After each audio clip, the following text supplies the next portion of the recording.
नमस्कार दोस्तों, स्वागत है आपको आज की 10 बड़ी और ताज़ा खबरों में। चलिए शुरू करते हैं पहली बड़ी खबर से। उससे पहले आपसे छोटी सी रिक्वेस्ट है कि चैनल को सब्सक्राइब कर लें। राजधानी दिल्ली के ताज पैलेस होटल और केरला के दो बड़े मंदिरों के बम से उड़ाने की धमकी भरे ईमेल मिले। हालांकि जांच में कुछ संदिग्ध नहीं मिला। ईमेल रात 2 बजे आ गया था और लिखा था कि होटल में 16 बम रखे हैं, सुबह 11 बजे तक खाली करा लो। पुलिस और बम स्क्वाड ने पूरी तलाशी ली लेकिन कुछ नहीं मिला। अब मामला साइबर सेल के पास है। एशिया कप 2025 में भारत और पाकिस्तान के बीच लीग मैच 14 सितंबर को यूएई में खेला जाएगा। भारत पाकिस्तान क्रिकेट मैच को लेकर महाराष्ट्र की राजनीति गरमाई बढ़ गई है। इस मैच को लेकर शिवसेना उद्धव ठाकरे गुट आग बबूला हो गया है। उन्होंने प्रधानमंत्री नरेंद्र मोदी का उनका पुराना बयान याद दिलाया, खून और पानी एक साथ नहीं बह सकते। शिवसेना ने पूछा, अब खून और क्रिकेट एक साथ कैसे बहेंगे। ठाकरे गुट ने 14 सितंबर को राज्यव्यापी आंदोलन का ऐलान किया है, मांझा कुक मांझा देश आंदोलन। चुनाव आयोग ने सुप्रीम कोर्ट के हलफनामा दिया। उसने कहा, पूरे देश में स्पेशल इन्विटेशन रिवीजन करना सिर्फ हमारा अधिकार है। अगर कोर्ट इसका निर्देश देती है तो हमारे अधिकार का दखल होगा। आयोग ने कहा, संविधान के अनुच्छेद 324 के अनुसार वोटर लिस्ट बनाना और उसको समय समय पर बदलाव करना सिर्फ चुनाव आयोग का काम है। यह जिम्मेदारी न किसी संस्था को न किसी अदालत को दी जा सकती है। आयोग ने कहा, हम वोटर लिस्ट में पारदर्शी रखने के लिए लगातार काम कर रहे हैं। कर्मचारी चयन आयोग एसएससी की ओर से एसएससी सीजीएल 2025 का परीक्षा रद्द कर दी गई है। देश भर में विभिन्न परीक्षा केंद्रों पर यह परीक्षा 13 सितंबर से 26 सितंबर के बीच होनी थी, लेकिन पहले ही दिन तकनीकी खराबी और सीट की कमी के कारण परीक्षा रद्द करनी पड़ी। आधिकारिक नोटिफिकेशन के मुताबिक दिल्ली, गुड़गांव, कोलकाता, बोकारो और जम्मू समेत कई शहरों में परीक्षा रद्द हुई है। छात्रों ने इससे नाराजगी जताई है।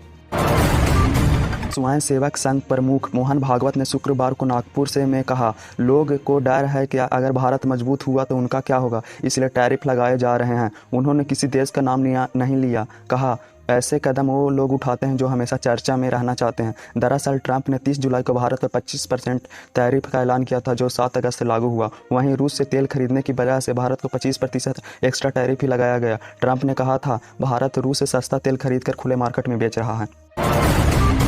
मुजफ्फरपुर के कांटी में शनिवार को तेजस्वी यादव ने जनसभा की। उन्होंने नीतीश मोदी सरकार पर तीखा हमला बोला। कहा, लोकतंत्र में मालिक जनता है, अब जनता तय करेगी कि बिहार का विजन वाला मुख्यमंत्री चाहिए या डिस्टर्ब्ड मुख्यमंत्री। तेजस्वी ने तंज कसा, इस सरकार में कभी चूहा पुल गिरा देता है तो कभी करोड़ों का शराब पी जाता है। उन्होंने कहा, हमें युवा सरकार बनानी है और सिर्फ नई सरकार नहीं बल्कि नया बिहार बनाना है। बांग्लादेश में दुर्गा पूजा को लेकर बड़ा विवाद। गृह मामलों में सलाहकार जहांगीर आलम चौधरी ने बयान दिया, दुर्गा पूजा के दौरान मेलों में गांजा और शराब का अड्डा लगता है, इसलिए बड़ा मेला नहीं लगेगा, सिर्फ छोटी दुकानें ही खुलेंगी। इस बयान से हिंदू नाराज हो गए हैं। उन्होंने कहा, यह हमारी धार्मिक भावनाओं को ठेस पहुँचाया जा रहा है। प्रशासन ने विसर्जन का समय भी 7 बजे तक सीमित कर दिया है। इससे हिंदू समुदाय अस्वीकार बताया जा रहा है। नेपाल के राजनीतिक में ऐतिहासिक मोड़। जनजी युवाओं के बगावत ने भ्रष्टाचार और सोशल मीडिया बैन के खिलाफ बड़ा तूफान खड़ा किया। इसके बाद सत्ता के कमान पूर्व मुख्य न्यायाधीश सुशीला कार्की को मिला। 9 सितंबर को प्रधानमंत्री केपी शर्मा ओली ने इस्तीफा दिया। 12 सितंबर को राष्ट्रपति रामचंद्र पौंडेल ने सुशीला कार्की को पहली महिला कर्मचारी प्रमुख नियुक्त किया। शीतल निवास में आयोजित समारोह में उन्होंने गोपनीयता से शपथ ली। नेपाल में हिंसक विरोधी प्रदर्शन के बाद अब सामान्य स्थिति लौट रही है। नए शासन की शुरुआत हो चुकी है। प्रधानमंत्री नरेंद्र मोदी ने शनिवार को अंतरिम प्रधानमंत्री सुशीला कार्की को शुभकामनाएं दी। उन्होंने कहा, कार्की का प्रधानमंत्री बनना महिलाओं के शक्तिकरण का उत्कृष्ट उदाहरण है। मोदी ने नेपाल युवाओं को उज्ज्वल भविष्य की कामना की है। यह बयान मणिपुर के दौरे के दौरान आया। सुशीला कार्की नेपाल की पहली महिला प्रधानमंत्री हैं। एक पुरानी कहावत है, दोस्ती और व्यापार दोनों समानता पर निर्भर करते हैं, लेकिन जब यह संतुलन बिगड़ता है तो रिश्तों में दरार आ जाती है। वर्तमान में यही स्थिति भारत और अमेरिका के बीच है। ट्रंप प्रशासन ने भारत पर 50% टैरिफ लगा दिया है।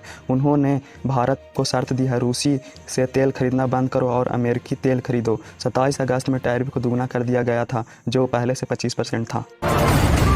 तो दोस्तों, ये थी आज की बड़ी और ताज़ा खबरें। आपको कौन सी खबर सबसे ज़्यादा चौंकाने वाली लगी, कमेंट में बताइए। और अगर वीडियो अच्छा लगा तो लाइक और सब्सक्राइब करना ना भूलें।